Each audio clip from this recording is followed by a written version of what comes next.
Welcome to Ridgewood Talks. Through this podcast, we will be introducing you to some of the leaders and legends in our village. We'll keep you updated about fascinating local events. We'll dig into the town's hot topics and so much more. But first, let me introduce myself. I'm Jeanne Johnson, the founder of Ridgewood Talks and Ridgewood Walks. The goal of these initiatives is to create a kinder, more connected, and more vibrant community. I'm thrilled to be hosting this podcast with my good friend and all-around wonderful guy, Jordan Kaufman. We look forward to meeting with you weekly and hearing your thoughts on who and what you'd like to learn about in our beautiful hometown. For now, be kind, do good, and enjoy this episode. Here we go.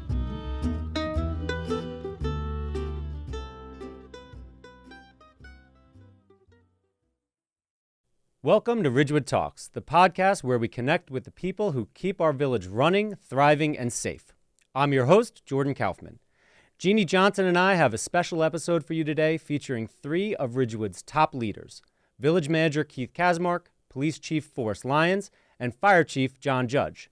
Each of these individuals plays a crucial role in our community. As Village Manager, Keith Kasmark oversees Ridgewood's day-to-day operations, from budgeting to infrastructure to long-term planning.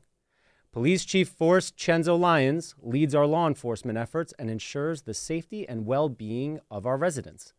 And Fire Chief John Judge heads up Ridgewood's fire department, protecting lives and property through fire prevention, emergency response, and rescue services.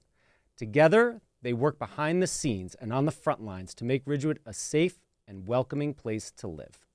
Today, we'll talk about the biggest challenges they face, the initiatives they're leading, and how we as a community can support their efforts. So let's dive in. Please welcome Village Manager Keith Kasmark, Police Chief Cenzo Lyons, and Fire Chief John Judge to Ridgewood Talks. Welcome, guys. Great to be here. Thanks for having us. Thank you. Hey guys, I'm remote. I'm so happy to see you. Thank you so much for being here. And first of all, I want to start this podcast off right out of the gate, talking to you, John. I want you to tell me all about your guys that showed up at the Ridgewood Crew Row-A-Thon. How'd that go? Good. So a handful of our members came to the Row-A-Thon on Saturday. As usual, Captain Corcoran won again. All right. Seems to be a theme there. Yeah. He is our Ironman athlete, so no guest there. Thankfully, James wasn't there to win this year. I was going to say, James is pretty good, too. Yeah, he's usually the competition there to beat. So, yeah, the 6 guys came. They all rode, and always a nice event. Oh my God, I'm so happy that you guys are doing that. That's such a great thing. And, I think that it can maybe kind of work both ways. You guys can jump in and do the Row-A-Thon, and then maybe you can entice some of those really strong athletes, both men and women, to join the force, because I understand that that's something that both of y'all are going through is, you're having a hard time. All police academies or police forces across the country are having a hard time getting people to come and work for them. Is that true? Yeah, it's actually pretty bad across the whole country, especially here in New Jersey. We've actually opened up alternate routes to getting hired here in Ridgewood. We always used to just do civil service, which is the exam, and I encourage everybody, not to do a shameless plug, but to go and Google New Jersey CSC police officer lists. And if you just Google that simple thing right there, it'll show you and give you all the instructions and how to actually go ahead and apply for the civil service, which if you live in Waldwick, it'll help you for Waldwick. If you live in Ridgewood, it'll help you for Ridgewood. But also, if those lists get exhausted, there's a residency preference. So if you live in Waldwick but you want to work in Ridgewood, Ridgewood residents get preference. But once the Ridgewood residents are exhausted, it'll go up to county residents. Once we get out of county residents, it'll go all the way to state of New Jersey residents. So it's definitely a way to get involved in policing. Again, you can Google New Jersey Civil Service Commission police officer entry test, and you'll find that way to take that test, and it'll give you all the information you need. The other way that's brand new, that we're a little excited about because we haven't done it before, is the state of New Jersey changed the law and allows us now to hire alternate route candidates. What an alternate route candidate is you can go right to a police academy. So anybody who is interested can contact one of the police academies. Pretty much every county has one. You go right to the police academy, you apply by resume, and they'll do interviews, backgrounds, the whole thing. And if you're chosen, you get to go to the police academy as an alternate route candidate. It's just almost like putting yourself through college, but instead you're putting yourself through the police academy. Once you graduate from the police academy, any police department can pick you up. Civil service police departments can pick you up, and non-civil service police departments You're a can. free agent. You're a free agent, exactly. So do you have any of the same issues at the fire department, John? So as of now, we haven't. So actually, the previous chief told this to me a couple years ago. She said, I could see us having more of an issue and you having less of an issue. So we do the same thing with civil service. We have a residency list, which then expands to the county and the state as well. For anyone interested in applying, though, on our website, there is a link of how to become a firefighter, and the state actually put out a very nice YouTube video on all the steps of what to do. It kind of very succinctly explains the whole process to you. But no, at this time, we actually have had a good list that we're near the end of, and the new entry list actually is coming out in the next month or so. So we'll have a whole, hopefully, new batch of candidates as well. I love that. And I understand that you just brought some new recruits in, correct? You just swear some people in? Yes, so the other day we did some swearing-ins for a couple of our officers. David Kelly got promoted to lieutenant. Jordan Zales got promoted to captain. We also brought in Matthew Biaggi, who is our newest hire, who is currently in the academy. He'll be doing Fire 1, Fire 2, and then goes right to EMT school. Then will join us mid-June, and then usually from the beginning to them counting on shift is about a 9-month, 10-month process for us. It's about the same for the police. We'll have about 6 months in the police academy and 3 to 4 months on field training, so before they really count and can handle calls by themselves.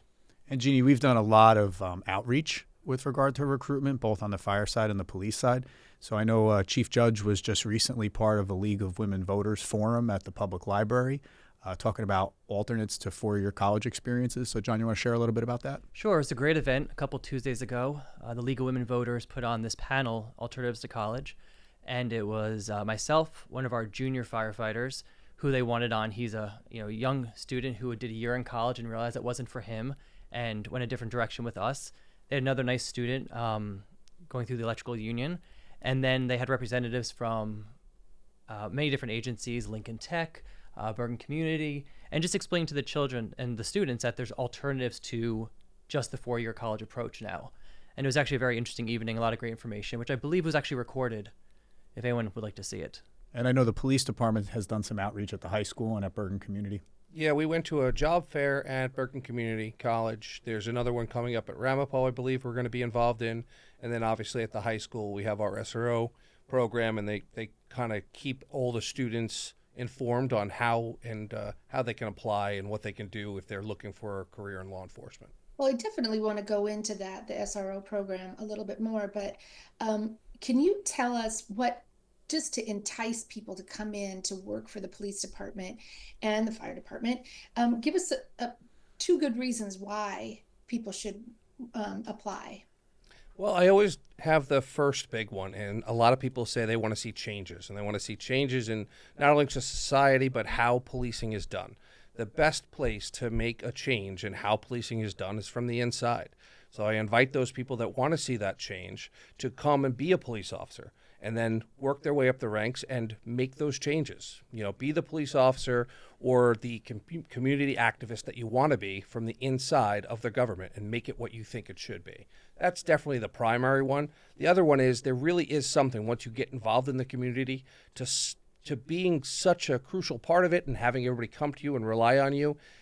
It's a feel-good job 95% of the time. There are very tough times, but for 95% of those times, it's a wonderful job, and I would encourage everybody to come and just get that kind of sense of pride and like that you're truly making a difference for not only the village, but the state and the country as a whole.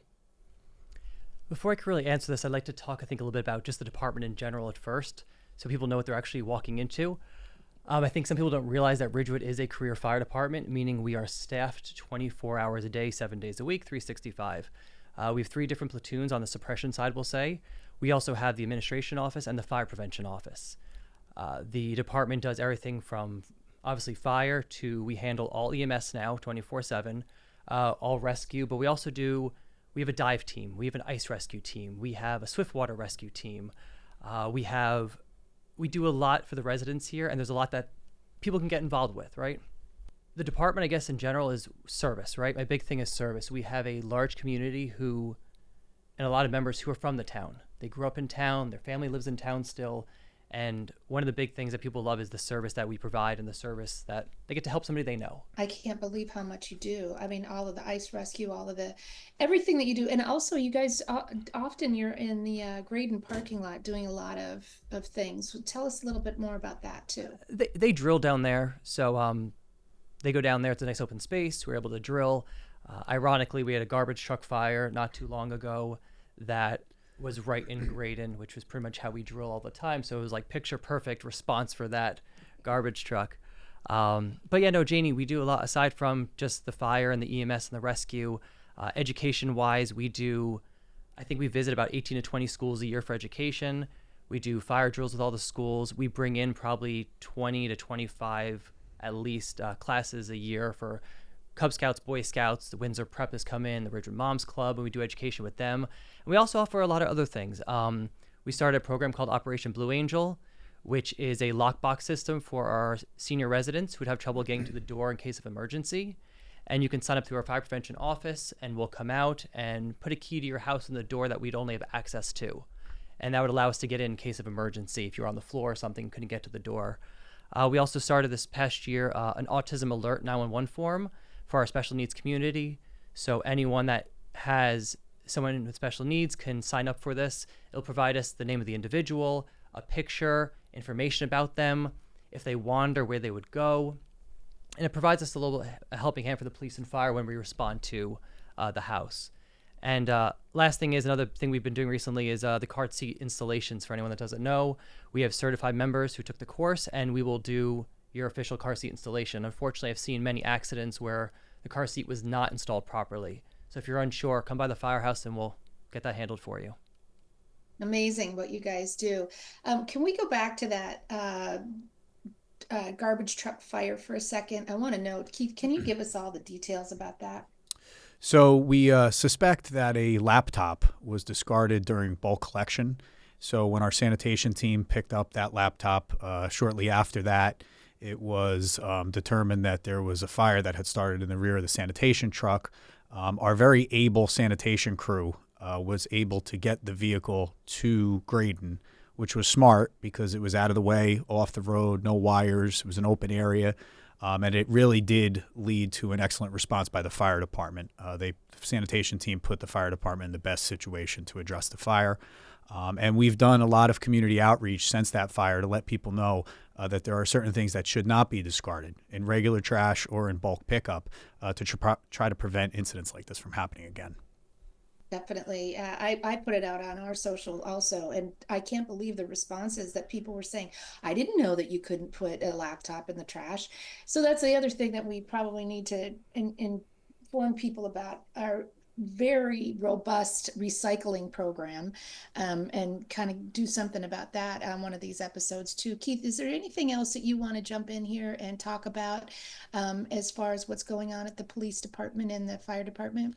Well, I have to tell you just a quick story to talk about the incredible response that both agencies provide. I was on the job here in July of 23 for about 10 days. It was a Saturday afternoon. I was actually covered in paint. We were painting our house, and the mayor called me and said that there was a possibility of a drowning at Graydon Pool. Jumped in the car on my way up there in communication with Chief Judge. And before I even got on Route 80, the dive team was already in the water. Thankfully and gratefully, that was there was not a drowning, and all the people at Graydon that day were able to be accounted for. But people question me all the time, why does Ridgewood have a dive team? And I share that story. Not to mention the fact that we have multiple bodies of water. We have flood events, the Hohokus Brook, the Saddle River. But these guys are truly prepared and ready to go on a moment's notice. The other thing that I'll say is I could not be more proud to work with these two gentlemen to my left. Not every municipality has chiefs of police and fire chiefs who are looking for a reason to say yes to people and looking to work together collaboratively to make sure that we're doing the right thing by the residents that we serve. And I have to tell you, Cenzo and John do a great job every day, as do all the members of their department. And there's truly a desire to serve the community and work together. And I can't tell you how much I appreciate that. And as a resident, we do too, right, Jordan? Oh, yeah, for sure. And actually, right before we jumped on here, we were talking a little bit about safety downtown and some of the efforts there. And I found the subject matter quite interesting. Do you guys want to talk a little bit about some of the downtown challenges that you're facing and addressing? Sure. So I know everybody's probably interested in the new ordinance that addresses the CBD. The CBD, for anybody who doesn't know, is the Central Business District. We are prohibiting skateboards, which have always been prohibited, but skateboards, e-bikes, e-scooters, all those kind of high-speed things on all the sidewalks within that Central Business District. What we're finding is it's too crowded for people to walk and use those type of vehicles without causing some sort of injury or other. We've had a lot of complaints where people are almost being struck by them, and it's one of those that, like, let's just stop that right when we can. This will not affect outside the CBD because a lot of the areas still have higher speed roadways, people, more traffic. And if the kids want to use the sidewalks, we ask them to use due caution and circumspection when they're going around people that are walking. But there's not that many people walking outside of that Central Business District, so we haven't really expanded that yet. We'll see how this works. But the major issue really is to kind of get these new vehicles, which are flooding the market, by the way, kind of integrated into our town and our society. We know we're not going to stop people from using them, but we just want to be able to have them use them responsibly and especially keep them away from the areas that are the most heavily congested. And this complaint came from patrons down in the Central Business District who were walking out of shops and these bikes were blowing by them on the sidewalk. Had a few business owners that reached out to myself and the chief, and the council took this seriously, and the ordinance will be adopted at our next council meeting. Yeah, I think we've seen in some other environments where the situation's got a little unruly, like New York City and others, where we're just having the foresight to know this is going to be an issue down the road, even if it's not an issue that's blowing up for everyone right now. It's something that's going to be a problem coming down the pike. So glad you guys jumped right on that. And this is an issue that we have to get the parents involved with, because what kids are doing right now is they're modifying these e-scooters, e-bikes. Some of them are supposed to go up to 19 miles per hour. The motorized bicycles are supposed to go up to 28 miles per hour. But those motorized bicycles, you actually need a license. You need a registration from the DMV. Like, these are serious vehicles. You can't just go buy and then go out without actually having all that stuff. But when you modify them, you have something that's supposed to top out at 28 miles per hour, now going up to 80 miles an hour. They are not designed for that. They don't have the brakes. They don't have the shocks. And you're seeing very, very serious injuries in the cities, Philadelphia, New York City, because people are modifying these. It's very easy to do. We have to stop that. We have to have the parents really looking at what their children are riding, because if you have something that's designed to go 19 and you're going 45 to 50, it's extremely dangerous. Yeah, that's an eye-popping number to think about kids riding around on bicycles that are unlicensed and, flying around the streets at very, very fast numbers. So, I have a question about that. So I just saw a big, huge sign up at the Ridgewood bike shop or cycle shop. And I wonder, is that something that they know that you have to register? Because when I was looking at them, nobody mentioned that to me. Is that something that conversation that might need to have? So the problem is there's multiple different types. There's e-bikes, which don't need to be registered because they're supposed to cap out at 19 miles per hour, which I think the Ridgewood Bicycle Shop has.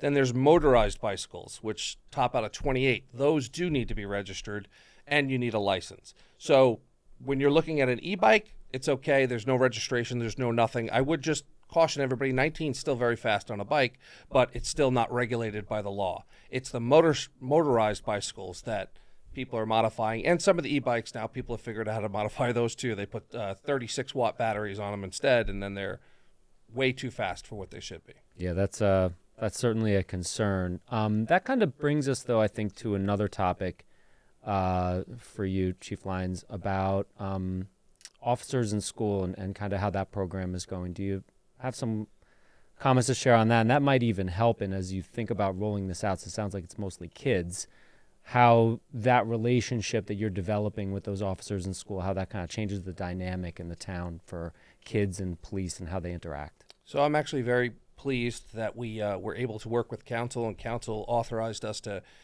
start this project. The school board authorized 3 Class 3 specials, which are retired police officers who are now dedicated to the schools. And what they do is they kind of try to bridge that gap. They are security. They're security for the schools to keep everybody safe, but they're also there to be more approachable. So if a child has an issue and he might be hesitant coming up to someone he doesn't know that's got a beard and kind of big, he'll know his officer. He'll know his officer's name is Joe or whatever. He's seen him every day, and I've seen them out there playing basketball with the kids. And that's the idea, is that this is not this imposing figure. This is a police officer, and that police officer can help you. He's a friend of yours, and he can actually come and see and do what you might need. That you'd be afraid to maybe go to somebody in a real blue uniform, with the tie and the vest and all that. It's a big initiative I tried to start early on when I first got hired as the chief in 2023, is to try to dress a little bit more approachable. Not every officer can do that. Some officers have to be in the full, Class A uniform is what we call it. But, the polo shirts that the Class 3 specials wear in the schools, they're maroon, just like the coaches. They're wearing khaki tan pants.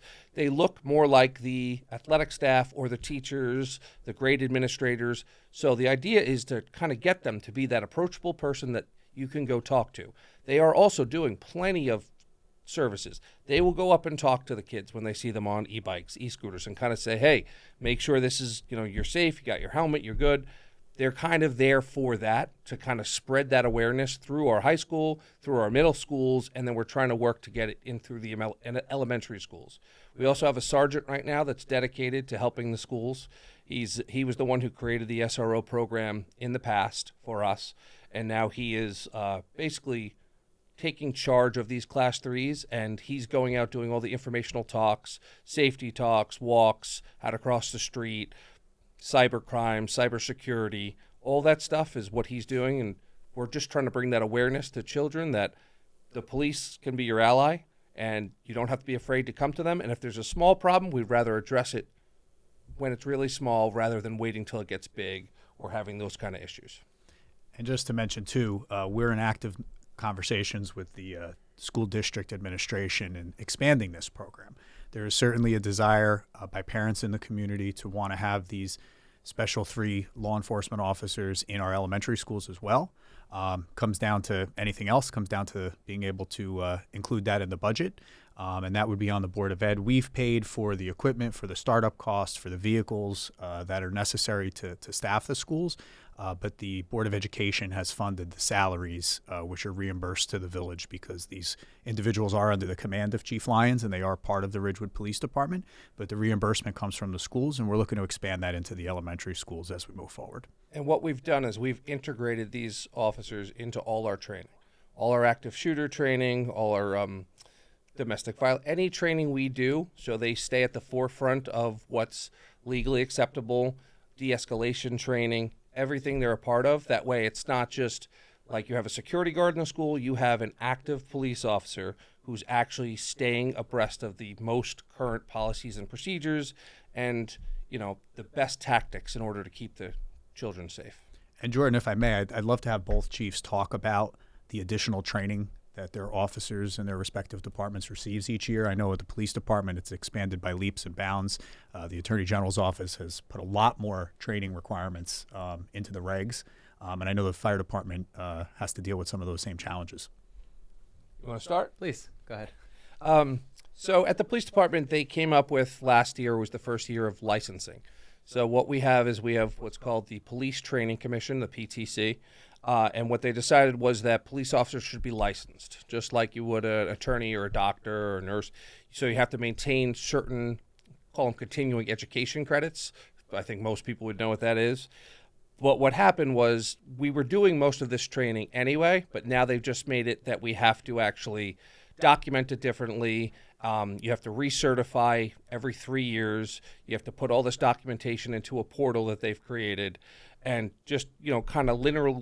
It's very linear how you actually have to do it now, which is not bad, but a lot of the training is fantastic. But what I think the Attorney General and places have forgot is we are not New York City. We're not Newark, we don't have the amount of officers it would take to train everybody and maintain our services at the same time. So if you're asking for, I'm just going to make up a number, let's say it's 36 hours of extra training a year. Doesn't sound like much, but 36 hours, where do we get that? We have a certain amount of officers on the road. We have a certain amount of officers in the Detective Bureau, the Traffic Bureau, and they all have jobs to do every day. Asking them to do 36 extra hours is very hard. In a lot of the larger agencies, and when I talk large, I mean the NYPD is the largest in the world, I believe, at like 38,000 officers. They just take one whole squad and tell them to train and replace them with another squad. We can't do that. We don't have that kind of personnel. So it's created a lot of those issues of how do we add this training? And don't get me wrong, I actually think a lot of the training is fantastic and we should be doing. It's just logistically very difficult to figure out how we still maintain services while we're trying to do all this extra training. Because 36 hours is not all we have to do. We already had to do 4 days of firearms. We're going to do domestic violence, de-escalation, active shooter. We already had a ton, and now we added a lot. So that's kind of the struggle we're having.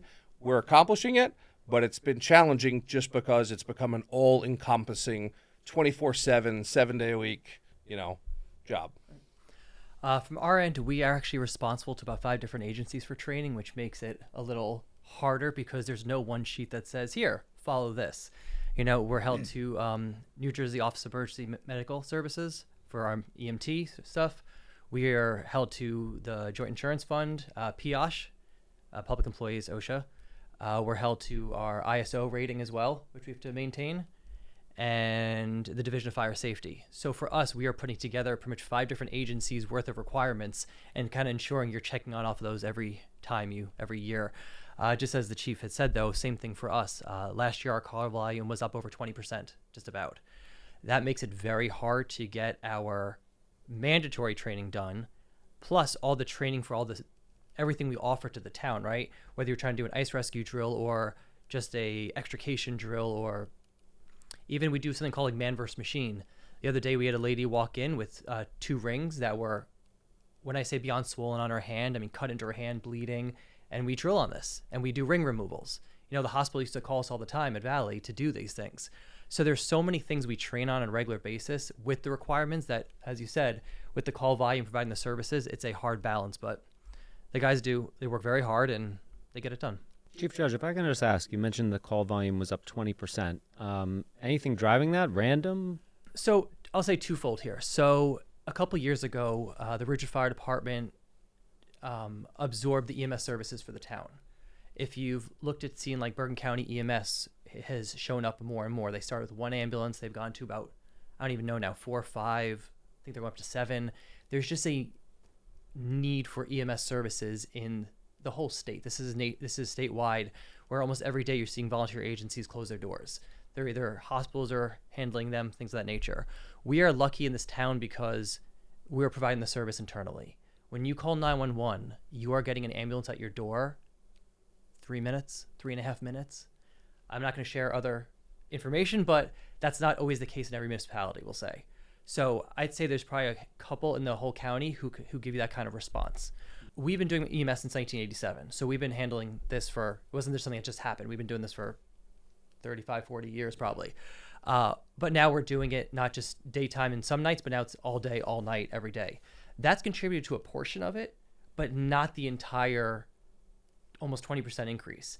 And looking at it last year, we looked at the numbers and it just happens. You go in these waves where the year started really heavy and we thought it would just, lighten up. It didn't. It just continued through the entire year. And Chief, can you talk a little bit about the partnership we now have with Valley Hospital, station the paramedics at the OEM building on Douglas Place? Absolutely. With the departure of Valley over to Paramus, left a little bit of a lagged response time, and this is an effort we've made to correct it. Perfect. So the paramedics are location-based for anyone that doesn't know in the area. Every hospital has the paramedics units, but they're spread out throughout the county. So for instance, Valley has a location in Paramus, they have one in Wyckoff, and they have one in Saddle River. That handles, though, any advanced life support call when you call 911. And just for anyone that's wondering, that's determined at the dispatch center. When you call the dispatch and give your complaints, there are guide cards they follow to determine who gets EMTs, a basic life support with just the ambulance, or who gets paramedic services from the hospital as well, advanced life support. It's like a mobile ER.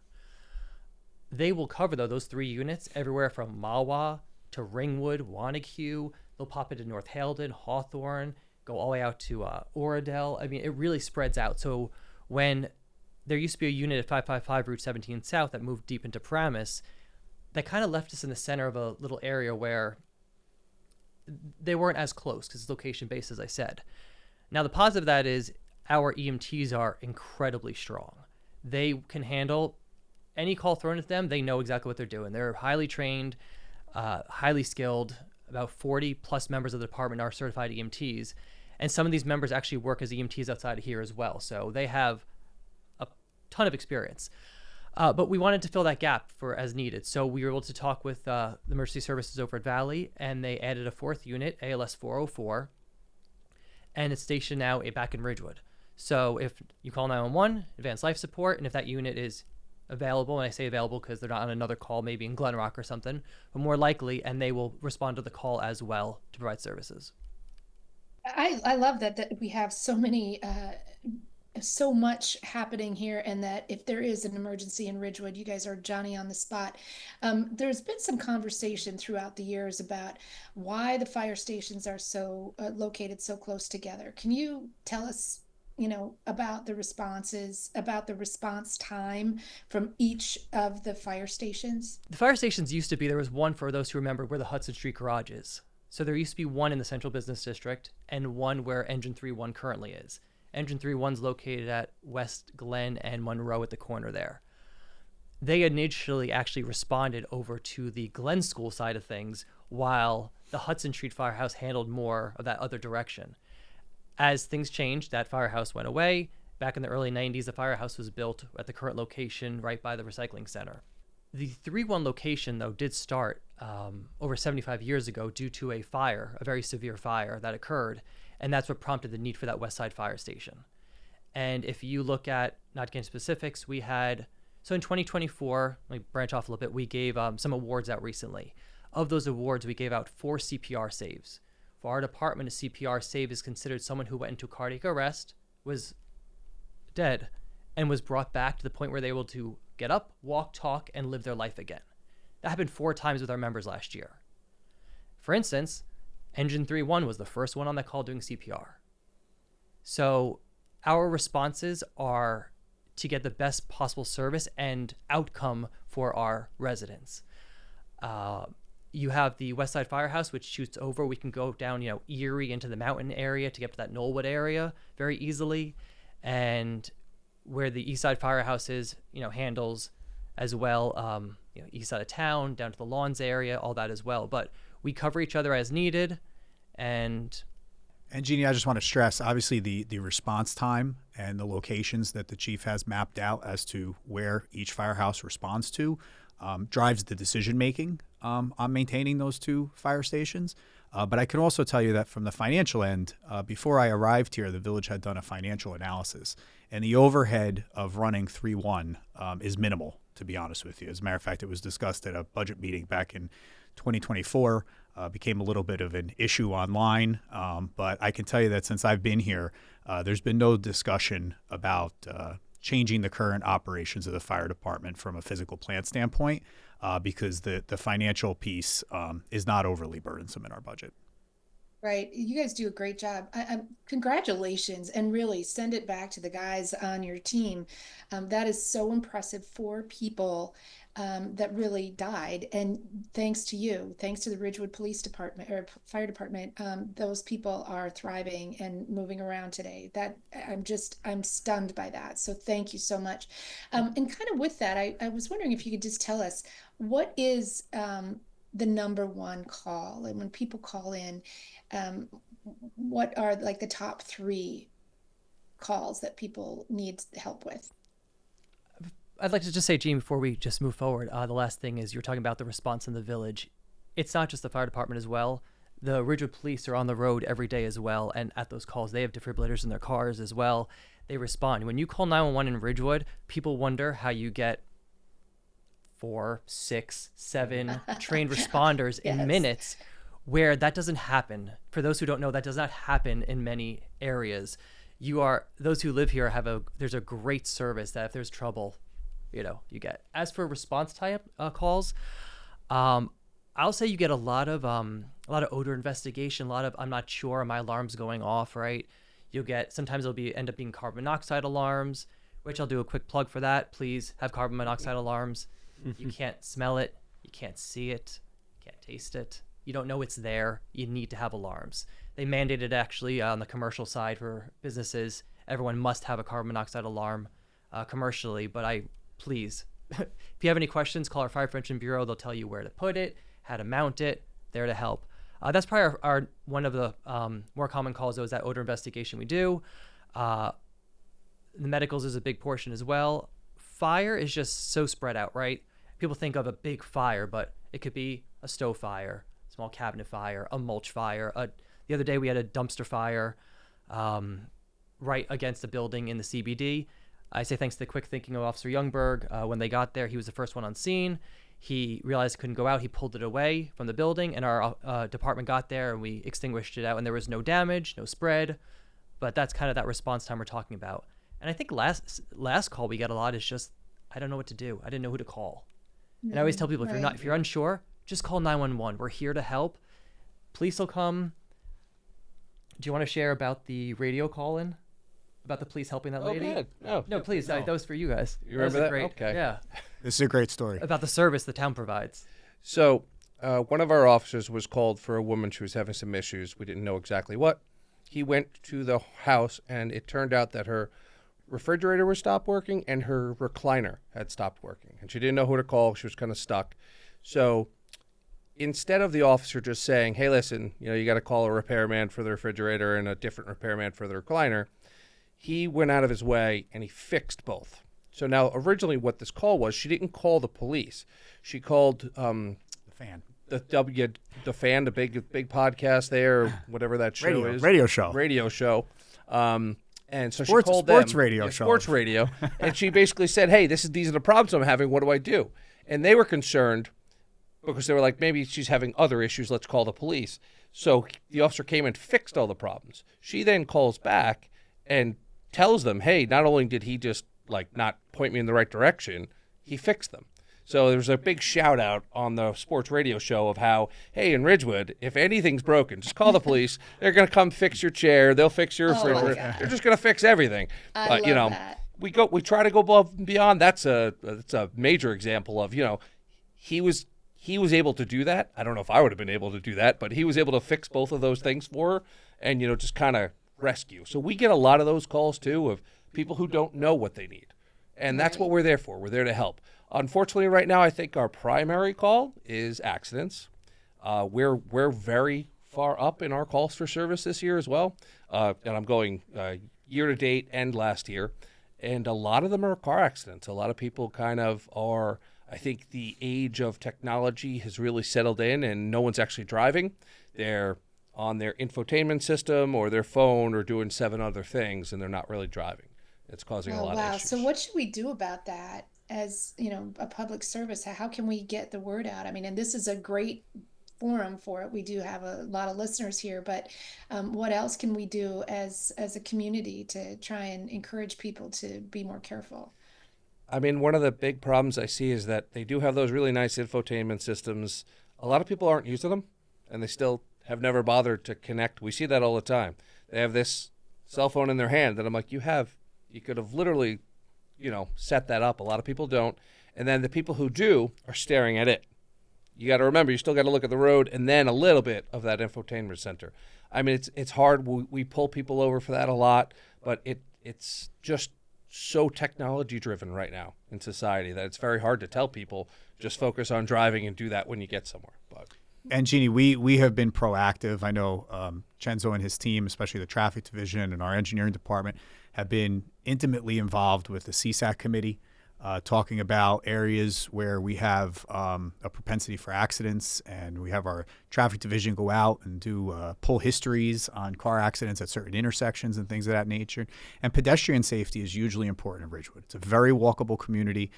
There's people on the street all the time, and everybody just needs to slow down and take a breath. I mean, that's Right. really what it comes down to.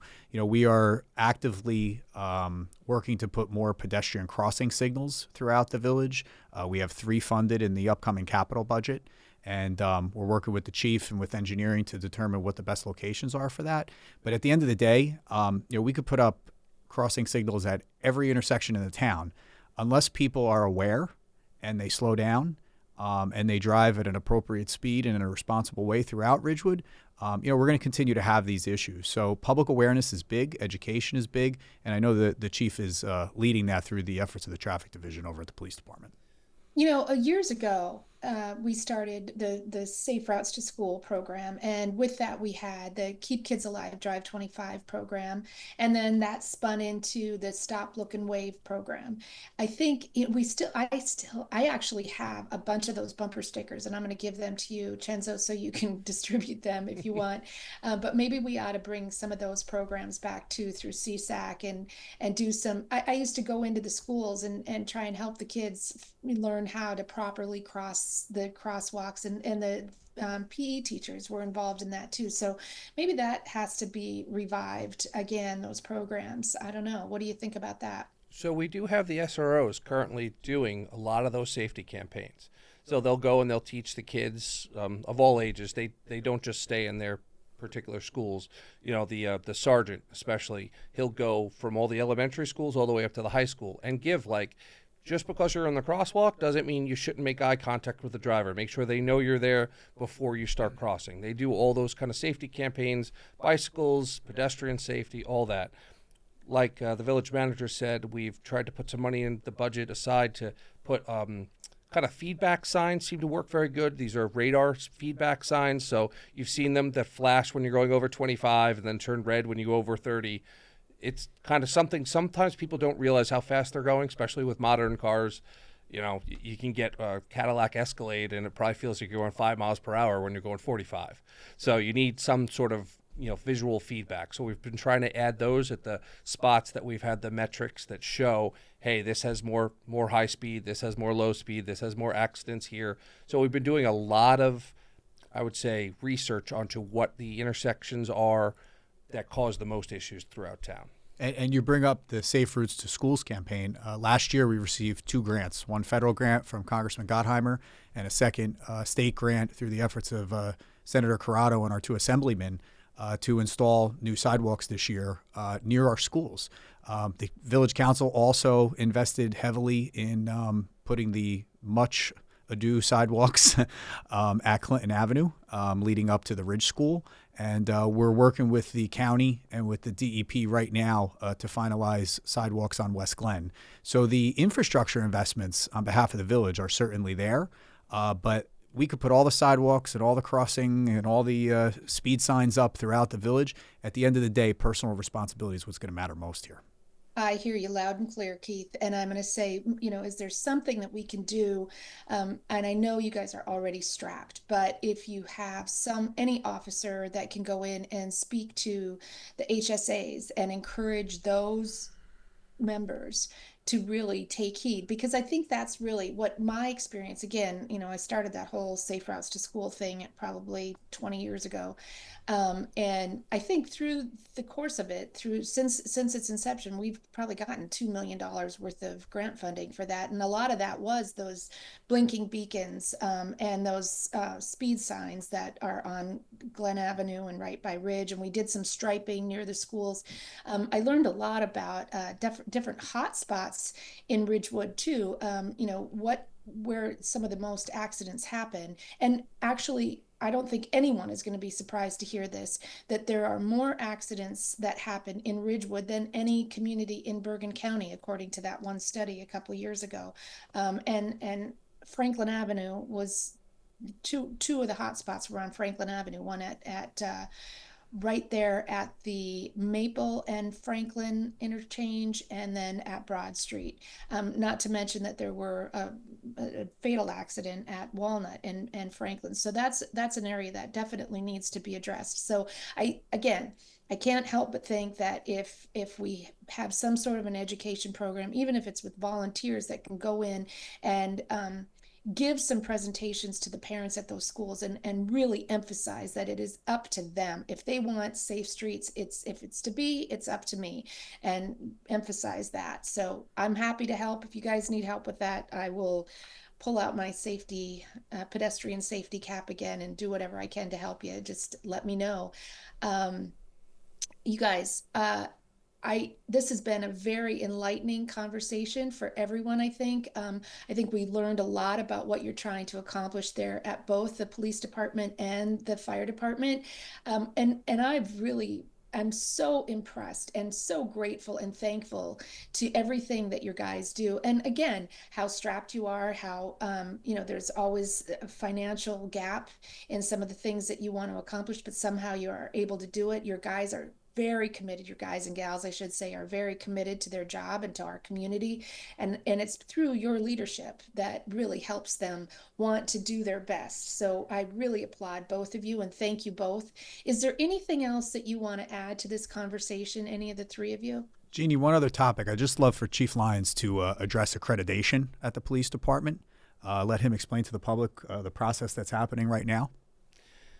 So accreditation is the process of the state police. The New Jersey State Police Association came up with a list of best practices, is the best way to describe it, and best practices for every policy and procedure we have. So right now what we're doing is we're taking every single policy and procedure that the Ridgewood Police Department follows and conforming them to the best practices that are found in New Jersey.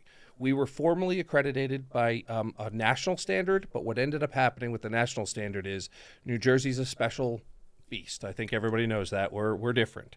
So conforming with national standards didn't really work for the New Jersey guidelines, New Jersey laws. So New Jersey came up with their own standards that work very well for New Jersey. New Jersey is actually at the forefront of most of the regulations and laws. They take it very serious. Some of the other states are still a little bit more, lack of a better word, wild westy. You know what I mean? They shoot from the hip. If they don't know what to do, they'll just make it up. We have a policy and procedure for everything. And now our policies and procedures are going to be in line with the best practices as determined by every chief of police within the state of New Jersey. It's a huge undertaking. We had to go through every single piece of evidence we had, which is major. We've had to make structural changes, and we've had to change every single one of our policies. And there are over 480 policies, and those 480 policies some of them could be 45 to 50 pages each, including rules and regulations and all that. So we're not talking about a small thing, but I think it's a great step forward to get us in line with the best law enforcement agencies in New Jersey so we can all be kind of on that track. And when we make a decision and how we do something is the best possible way it can be done under the standards that regulate us in New Jersey. And Jeanne, I have to say, first of all, it's a huge undertaking, so I thank the chief and his staff for doing that. This is not only good for law enforcement, it's also good for protecting our officers when they're out there in the field, dealing with the public, dealing with different circumstances, but also it has a huge impact on reducing our liability. When all these policies and procedures are updated on a continuing basis, when the rules and regulations are current, if we do end up in any type of active litigation, we can then go to the judge who's hearing that case and say, listen, we're current. Everything is in line with the Attorney General's office. Everything is in line with current practice throughout the state of New Jersey, and it reduces our liability in the eyes of our joint insurance fund. So there's a financial benefit in addition to the law enforcement benefit that the chief described. Wow. Well, that's congratulations on putting forth all that effort too, because like you said, there's a benefit all around for everybody. So again, I just want to thank you guys, all three of you, for your leadership and really your dedication to our community. I'm so grateful, and as I'm sure our listeners are too. Thank you.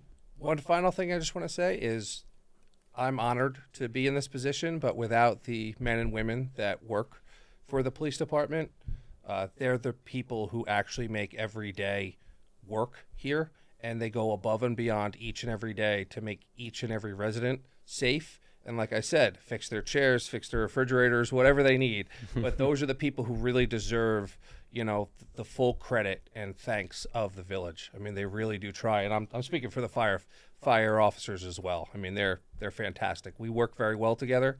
Hasn't always been that way in the past, going way back. But you always hear about the police versus fire. I think we work very well together. I think every member of both the police department and the fire department are just fantastic, and they just work really hard, and they try. That's the best I can say is they try every day to do the best they can. Yeah, I agree with you. And you know what? I'm just going to throw one quick story out here. I was laughing earlier when you were saying, John, that, well, when there's a call that's made, there's the police show up, the EMTs show up, whatever.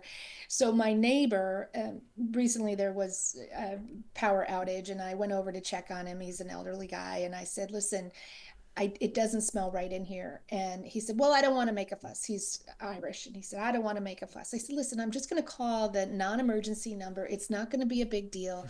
Somebody's just going to come out, and they're just going to come and take a little sniff test. Don't worry about it. Come sit out on the steps with me until the guys get here, meaning, a couple of guys showing up in a truck. Well, my God. I think 2 fire trucks, I think a couple of police cars.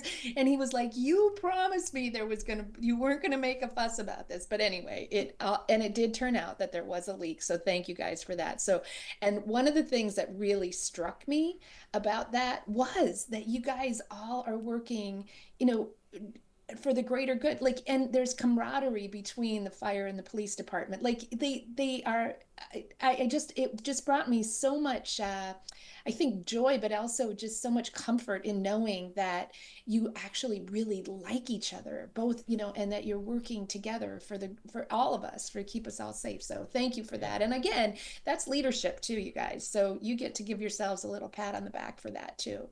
Jeanne, So I'd just like to share, Yeah, go ahead. to echo the chief here as well, but also this town is very safety focused, as we've talked about, right?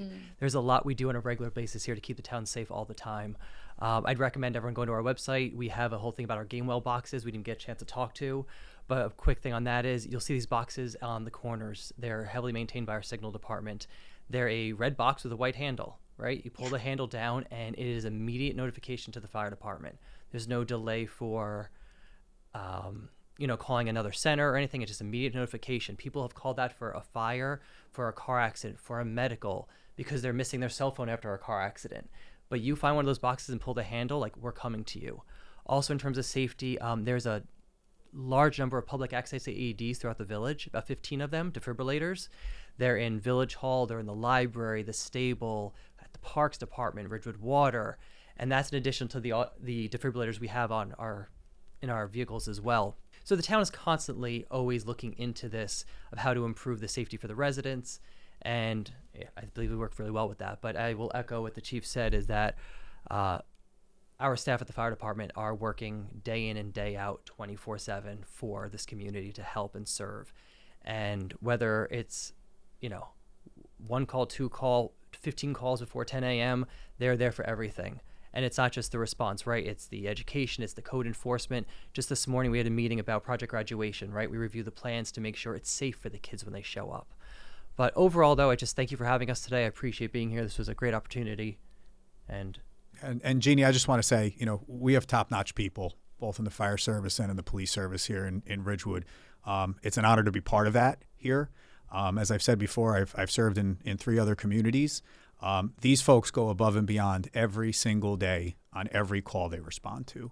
And I just want to publicly thank, Chief Lyons and Chief Judge and all the men and women of both the police department and the fire department for all they do for Ridgewood each day. I agree. And Jordan, you wrap it up. Thanks again, you guys, for being here. Well, thanks again, Village Manager Kasmark, Chief Lyons, and Chief Judge. Thank you guys so much for coming on the show. I think it's great that you guys came out and took the time to help inform the town and everyone, all the listeners, on what's going on. So really appreciate you guys taking time out of your day. Jeanne, thank you so much for setting everything up. Jeanne Johnson, I'm Jordan Kaufman. We're here for Ridgewood Talks. I want to thank Ignite Creator Studios for providing the space, putting together and producing the podcast. Please follow us on Facebook and Instagram. Subscribe on any of the podcasts. We're on all major platforms.